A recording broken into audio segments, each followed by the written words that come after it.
Bismillahirrahmanirrahim. Assalamualaikum warahmatullahi wabarakatuh. Sebuah kisah yang cukup masyhur dan melegenda ialah kisah petualangan Buluqiyah yang mencari Nabi Muhammad SAW. Kisahnya ini sangat menarik sebab dikabarkan Buluqiyah telah berkeliling dunia dan menemukan banyak hal-hal aneh di luar akal manusia. Namun sahabat beriman perlu diingatkan bahwa kisah ini adalah kisah Israiliyat yang tidak bisa dijadikan sandaran, jadi cukup dijadikan pengetahuan dan diambil hikmahnya saja.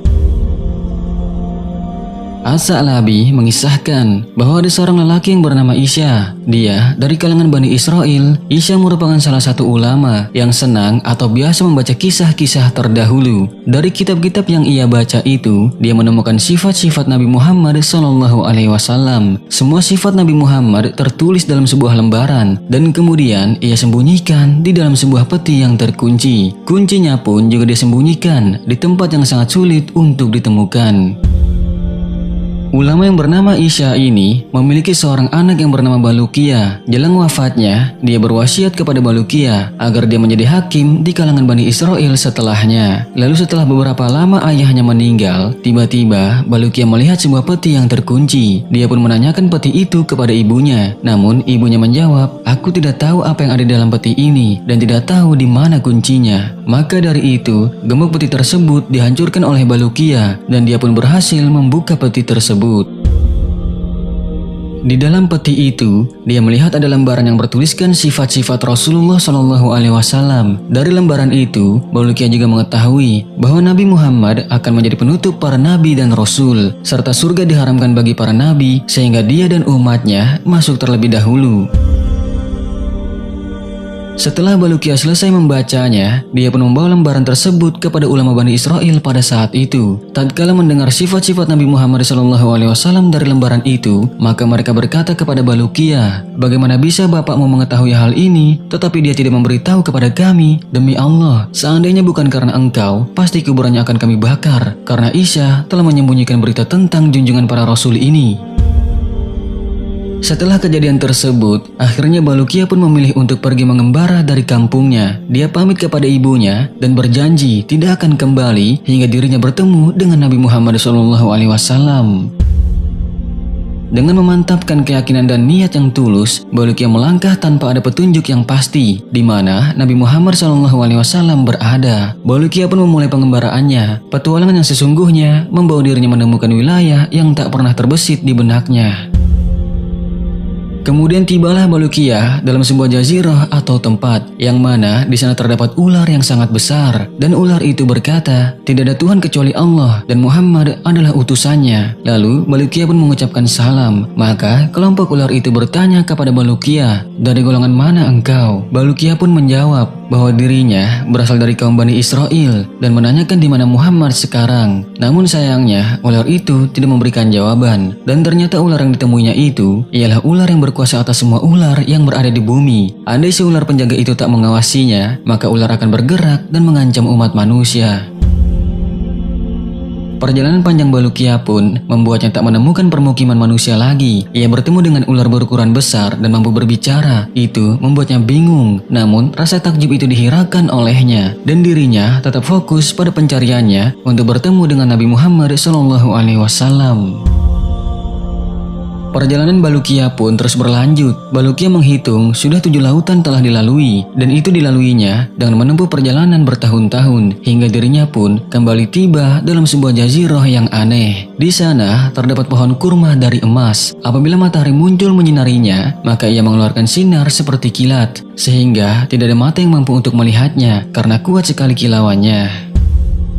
Di jazirah ini juga ada pepohonan yang besar buahnya. Buluqiyah mengelurkan tangannya untuk mengambil buah dari salah satu pohon tersebut. Tiba-tiba pohon itu menyeru, "Menjauh dariku hai khoti," atau yang suka bersalah. Buluqiyah pun mundur dan duduk. Di tengah kebingungan dalam situasi yang dialaminya itu, tiba-tiba ada satu rombongan turun dari langit. Di tangan mereka ada pedang yang terhunus. Ketika mereka melihat Buluqiyah, mereka pun bertanya, "Bagaimana engkau bisa sampai ke tempat ini?" Buluqiyah pun menjawab, "Aku dari Bani Israel, namaku Buluqiyah." "Lalu siapa kalian?" Mereka menjawab, "Kami adalah kaum jin yang beriman. Asalnya kami berada di langit. Kemudian Allah Subhanahu wa Ta'ala menurunkan kami ke bumi. Kami diperintahkan untuk memerangi jin kafir kafir di muka bumi. Sekarang kami akan memerangi mereka." Kemudian Bulukiya pergi meninggalkan mereka. Tiba-tiba ada malaikat yang besar. Postur tubuhnya sedang berdiri. Tangan kanannya ada di timur, sedangkan tangan yang kirinya ada di barat. Lalu malaikat itu berkata, "Tidak ada Tuhan kecuali Allah, dan Muhammad adalah utusan Allah." Lalu Bulukiya pun mendekatinya dan mengucapkan salam kepadanya. Malaikat itu pun bertanya kepada Bulukiya, "Siapa engkau?" Bulukiya menjawab, "Aku adalah seorang laki-laki dari Bani Israel. Aku pergi dalam rangka mencari penutup para nabi." "Lalu siapa engkau?" Malaikat itu menjawab bahwa dirinya ditugaskan Allah untuk mengurusi gelapnya malam dan terangnya siang. Lalu Bulukiya bertanya lagi, "Apa dua baris yang ada di keningmu itu?" Maka malaikat itu menjawab, "Dalam dua baris ini tertulis tambahan malam dan siang serta pengurangannya. Aku tidak menahan malam kecuali dengan ukuran yang telah ditentukan."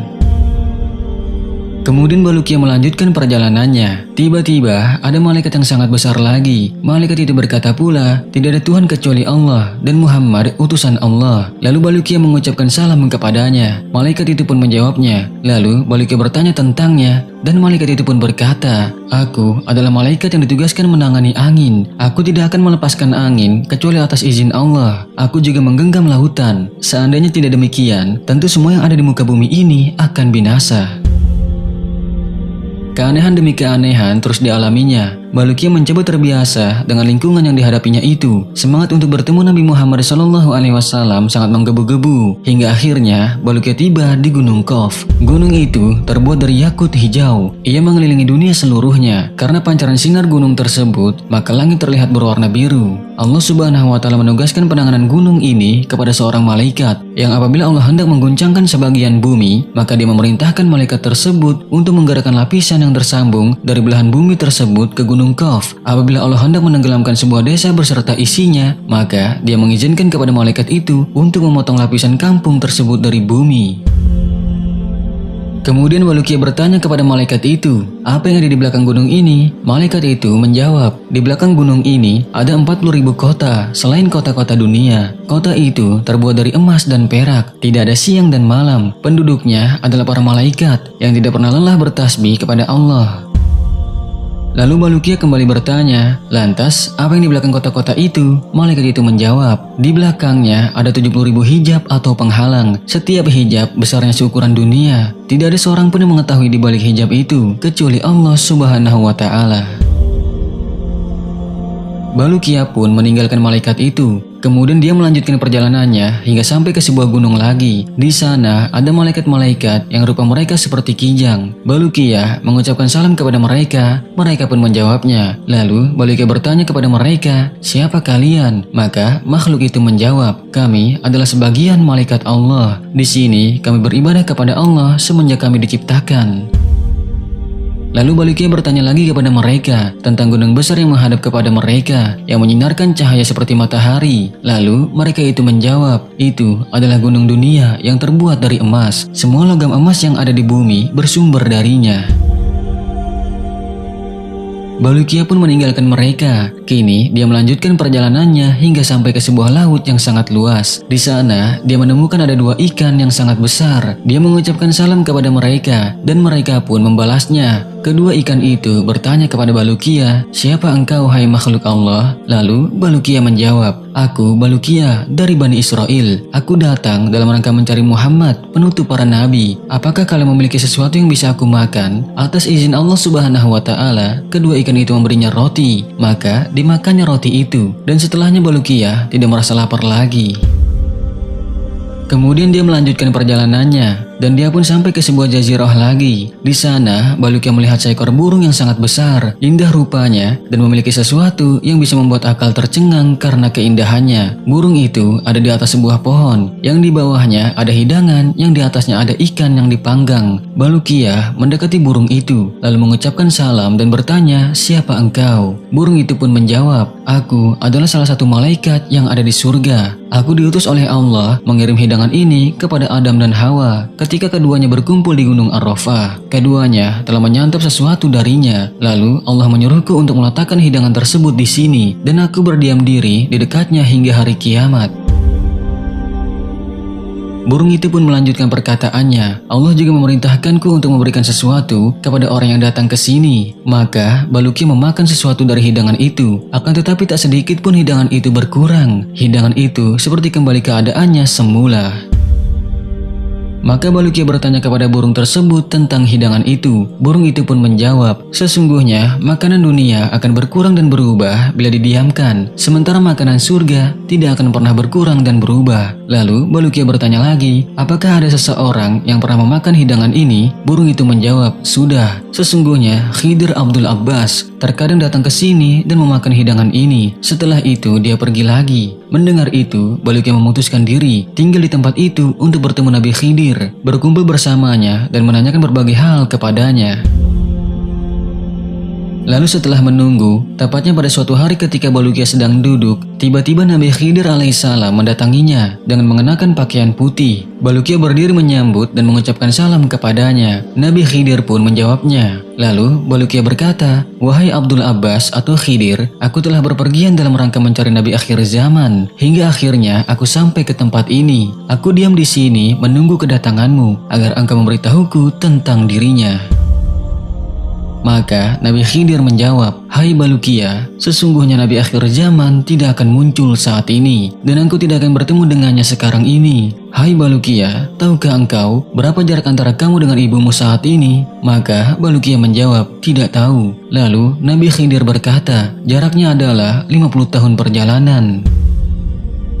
Kemudian Nabi Khidir melanjutkan perkataannya, maukah aku letakkan kamu di hadapan ibumu? Lalu Balukia pun bersedia, dan Nabi Khidir menyuruhnya untuk memejamkan matanya. Dalam riwayatnya, Balukia berkata, aku pejamkan kedua mataku ini, kemudian aku tidak tahu apa-apa, kecuali ibuku telah ada di sampingku. Aku buka kedua mataku, lalu aku mengucapkan salam kepada ibuku. Kedatangan Balukia membuat ibunya terkejut. Pasalnya, ibunya melihat seekor burung putih telah membawa Balukia kembali ke sini. Lalu, burung itu menghilang dengan sangat cepat. Dan sejak peristiwa itu, Balukia menceritakan semua kisahnya kepada ibunya. Kemudian, dia pergi kepada Bani Israel dan juga menceritakan semua hal yang dialami selama perjalanannya. Dia menceritakan kepada Bani Israel dan semua keajaiban-keajaiban yang dilihatnya. Perkataan Balukia selama menempuh perjalanan puluhan tahun dalam rangka mencari Nabi Muhammad itu juga diabadikan oleh Bani Israel dalam sebuah catatan. Dan menurut sebuah riwayat, Balukia dianugerahi usia yang panjang, yakni berumur 1000 tahun. Wallahu a'lamu bishawab. Wassalamualaikum warahmatullahi wabarakatuh.